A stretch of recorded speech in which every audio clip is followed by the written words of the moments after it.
La literatura de terror es algo que existe, pero no nos podemos imaginar a alguien pegando un sobresalto mientras lee un libro. ¿Será porque la literatura de terror no nos da miedo? La respuesta corta es que no. Estamos acostumbrados a relacionar el terror con screamers o gritos fuertes, gracias al cine. Pero eso no es miedo, eso es susto. Solemos decir que el susto y el miedo son sinónimos. Sin embargo, son distintos. El susto es la reacción momentánea ante un estímulo inesperado. Y claro, teniendo esto presente, podemos decir que la literatura de terror no nos asusta, nos hace sentir vulnerables hacia el planteamiento del autor. Con dos ejemplos, les mostraré cómo dos obras distintas del mismo género, el terror, nos dejan a disposición de la mente y el lápiz del autor. Elegí Uzumaki de Junji Ito y La lotería de Shirley Jackson porque no tenía ganas de leer un libro tan extenso. Sí sé que soy flojo. Pero dejando eso de lado, estas dos obras sirven perfecto para demostrar mi punto, ya que son diametralmente opuestas. Para entender eso tenemos que irnos a Japón, específicamente a la prefectura de Gifu, donde en 1963 nació Junji Ito. El primer manga que leyó Junji Ito fue Mami Teacher, y también cabe destacar que empezó a dibujar manga a los 4 años, inspirándose en lo que leía en revistas.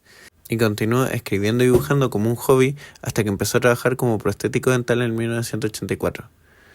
Esto no nos interesa mucho, la verdad. Lo que sí nos sirve para entender su obra es saber que cuando él era chiquitito, hito, chistoso, el baño de su casa quedaba en el cobertizo, en el patio. Sé que suena como una broma, pero quédense conmigo un segundo. Al pequeño Junji Ito esto le da mucho miedo porque habían bichos, ruidos raros y era muy oscuro en general. Si habrán leído un manga de Junji o habrán visto alguno de sus paneles, se darán cuenta que él usa muchos elementos bizarros, en el sentido anglosajón de la palabra, desconocidos y repugnantes para contar sus historias. Elementos que cuando Junji era pequeño le producían miedo. Pero, ¿qué sería de un autor si no se inspira en otras obras? Él ha dicho que toma elementos de la narrativa de Lovecraft y las ha integrado en sus obras. Si volvemos al continente americano, ahí por la tierra las bebidas de 5 litros, las hamburguesas cuádruples y la gente que no sabe geografía, sería bonito si fuera una broma, pero no es una broma. En Estados Unidos en 1948, 3 años han pasado desde el fin de la Segunda Guerra Mundial y una joven Shirley Jackson de 31 años publicaría un cuento en la revista New Yorker. La lotería, el cuento del que estamos hablando, es una respuesta al contexto que se estaba viviendo en la época. Y a diferencia de Uzumaki, este cuento depende de su contexto para ser entendido en profundidad.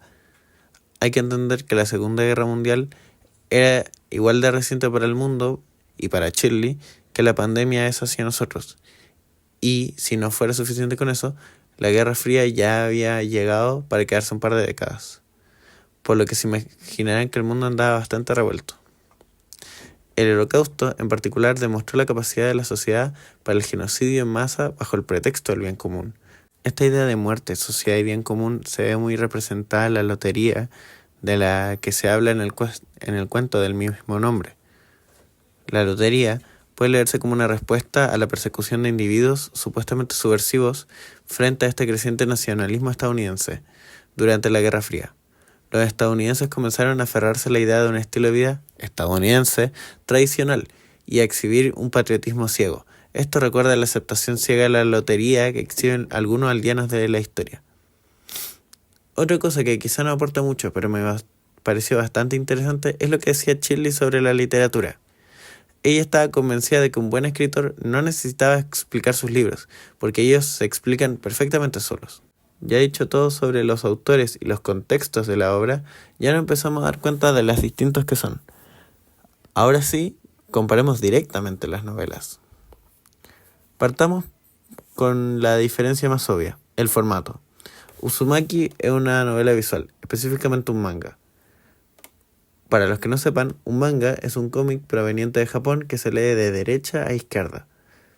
Eso. Al ser una novela visual, la historia se cuenta a través de lo que se ve y de lo que se lee. El dibujo no acompaña al texto, sino que es un elemento más para contar la historia. Elemento el cual Junji Ito sabe usar muy bien, por cómo solo con las ilustraciones ya podemos interpretar la historia. Incluso me voy a arriesgar a decir que la novela nos transmite más a través de lo que vemos que por lo que leemos, y que solo con ver las ilustraciones de Junji ya nos genera en nosotros el sentimiento de rechazo o incomodidad. O sea, solo miren este panel y díganme que no les produce nada. Eso de ahí, por si acaso, es una persona.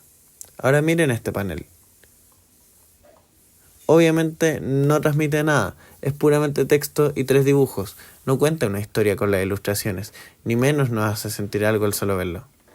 Ya, sí sé que es trampa compararlo con otro manga, y menos si es Hunter, pero con este ejemplo ya se pueden dar cuenta de cómo Uzumaki depende bastante poco de los textos y de los diálogos para incomodar a uno.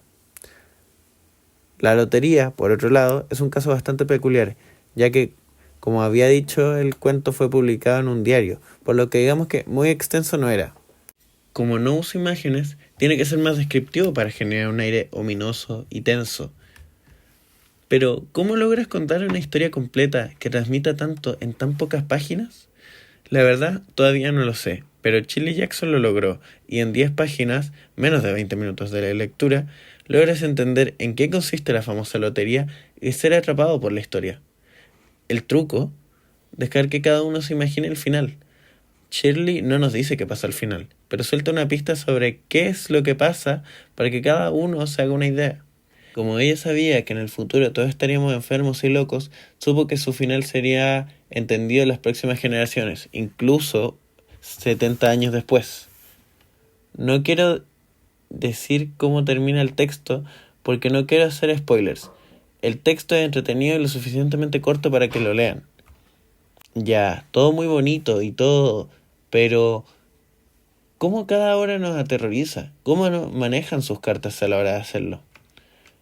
Como siempre vamos a empezar por Uzumaki. Como pueden ver estas bonitas imágenes que aparecen aquí, Junji Ito se aprovecha de las ilustraciones para provocar miedo a los lectores.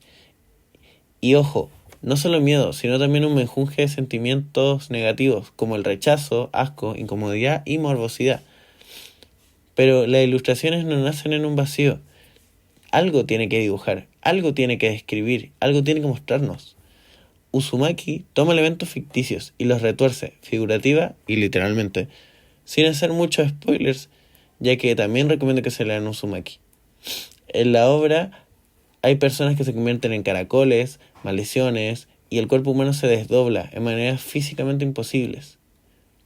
Dejando de lado los elementos más literales y centrándonos más en la historia, podemos apreciar una progresión peculiar en el relato. El manga está seccionado en capítulos que no tienen una relación directa aparentemente, sino más bien están todos sujetos a una idea central, y cada capítulo te propone un elemento nuevo en la historia. Y acá surge el problema que yo tengo con Uzumaki, que es el ritmo pausado o trabado que tiene la historia. La falta que supone la desconexión temática entre los capítulos se nota mucho y te corta de la inmersión. Claramente hay una escalada de tensión en la obra, que de hecho se percibe mucho más llegando al final de la obra. Pero esa escalada va a tirones, no es orgánica. Por el contrario, se siente más como picos de tensión por capítulo, que a lo largo de la historia se van volviendo más intensos.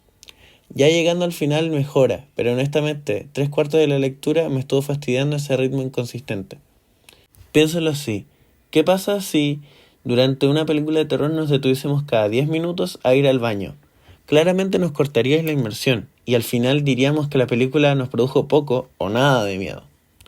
Si esto se le suma que Uzumaki es un libro que podríamos considerar extenso, normalmente no se lee de corrido, ya que tener tiempo libre para leer un libro así, en un mundo tan ajetreado, es casi imposible. Y eso hace que nos corte más la inmersión todavía. Acá es donde Uzumaki más se diferencia de la lotería, aparte del formato, obviamente. La lotería, como ya dije, tiene 10 páginas y tiene una escalada de tensión muy rápida. Pero, ¿cómo se nota tanto en tan pocas páginas? Jackson supo cómo hacerlo, y quién lo diría, a veces lo que no se cuenta nos atrae más que lo que se cuenta. En este cuento nunca te explican literalmente qué significa la lotería o qué es. Dejen que uno lo infiera. El juego de la lotería, si es que se le puede llamar así, es desconocido para nosotros, y no es hasta el final donde podemos imaginarnos qué es realmente esa macabra actividad. No es novedad que lo desconocido nos provoca miedo, la incertidumbre nos agobia, y cuando no sabemos sobre algo, nos estresamos. Le tememos a la oscuridad porque no sabemos qué hay dentro de ella. Nos da miedo entrar a la casa de terror de Fantasylandia No porque no sepamos qué nos van a asustar, sino porque no sabemos desde dónde o cómo lo harán. Nos complica ir a comer al Doggies por la incertidumbre de no saber con qué intoxicación alimentaria nos toparemos. La lotería juega con el terror psicológico de dos maneras distintas. Por no saber qué es la susodicha lotería ni qué le va a pasar a los personajes. Y, por otro lado, la historia que nos cuentan es bastante creíble. Como ya había dicho anteriormente, es importante saber el contexto del cuento, ya que este usa elementos reales. No hay fantasía, y lo más inverosímil de la historia, que vendría a ser la dinámica social de la lotería, en verdad es bastante creíble. Uno podría llegar a imaginarse con facilidad que dentro de los más de 8.000 millones de personas que viven en el mundo actualmente, habrá un pueblo de 300 personas que practiquen su propia lotería. Y nos da más miedo pensar que esas 300 personas podrían estar más cerca de uno. Ahora que sabemos bajo qué contexto se crearon las obras, las ideas que usaron los autores y cómo desarrollaron las ideas en sus distintos formatos respectivamente, solo nos queda analizar el efecto estético de las obras, o sea, qué nos hace sentir. Siempre es difícil saber cuál es el propósito del autor a la hora de escribir la novela o cuento, principalmente debido a que el proceso de análisis de una obra literaria es muy personal y depende de las vivencias de uno. Uno puede hablar de lo que sintió con cada obra, pero eso no significa que todos van a sentir lo mismo. Por eso mismo, la interpretación del motivo del autor depende de qué tan objetivo sea el lente con el que estamos analizando al autor. En este caso, yo me remontaré a lo que sentí con cada obra y lo que puedo inferir de los rasgos más objetivos de cada obra. Empezando por la lotería, en este caso para variar un poquito, yo cuando terminé el cuento y leí la última oración, dije, aunque como sé que esto suena feo, y como debo mantener la formalidad en el video porque es educativo, digamos que dije, wow, qué impactado estoy. Dado que el final es abrupto y requiere de la imaginación de uno para entenderlo, ya que como dije antes, la historia no te explica qué pasa y te pide que tú interpretes lo que está pasando, que, ojo, es una interpretación guiada, puesto que te dan pistas. Pensemos en las pistas como las barreras que te ponen en los bolos para que la pelota no se te vaya a la canaleta. Uzumaki, por otro lado, es una lectura menos densa, según yo, es más ligera. Con eso no me refiero a que sea más corta, sino que es más liviana en contenido. Es claro que Junji Ito buscaba que el lector se sintiera incómodo, y como dije al principio del video, nos somete a su mente y a su lápiz. Cuando abrimos su libro, estamos dejando que sus ideas más retorcidas, literalmente retorcidas, nos afecten. Le damos la libertad sobre nuestras emociones más íntimas, o, mejor dicho, nos entregamos hacia su planteamiento. Desde esta ventajosa posición, Ito nos hace sentir incómodos, con asco y rechazo. Vemos los paneles del manga y decimos, guácala, o ¿qué es eso? Uzumaki nos mete en su mundo y nos somete a las reglas de este. Y bajo esta noción, nosotros sufrimos, imaginándonos qué pasaría si todo esto fuera real y fuéramos nosotros mismos los protagonistas de la historia. Lamentablemente, yo nunca me pude sentir así de inmerso en la historia, ya que, como había dicho, el ritmo me sacaba de esta. Para concluir, me gustaría decir que cada obra crea el terror a base de lo que a uno le da miedo. Por eso destaco la lotería sobre Uzumaki, porque con menos recursos nos hace sentir más vulnerables. Pues la obra de Childi me mantuvo tenso todo el rato y logró transmitirme la tensión que había en el momento de la historia, siendo lo suficientemente descriptivo para dejar que cada lector pudiese interpretar el mismo final, pero siendo lo suficientemente condensada para que la lectura no se hiciera tediosa en ningún momento. En general, disfruté más de la lotería, y no puedo obviar el hecho de que te provoca más miedo lo que no se cuenta. Ojo, Uzumaki también es bastante buena, y recomiendo leerla porque considero que es muy entretenida, pero creo que pudo haber sido mejor. Ya por último, me gustaría terminar diciendo que Uzumaki no me dio miedo, y que no es una obra maestra, como he escuchado decir algunos. Y con esto acabo el video, para no hacer enojar a más gente, porque como ya saben, Mejor evitar que el pueblo caiga encima de ustedes.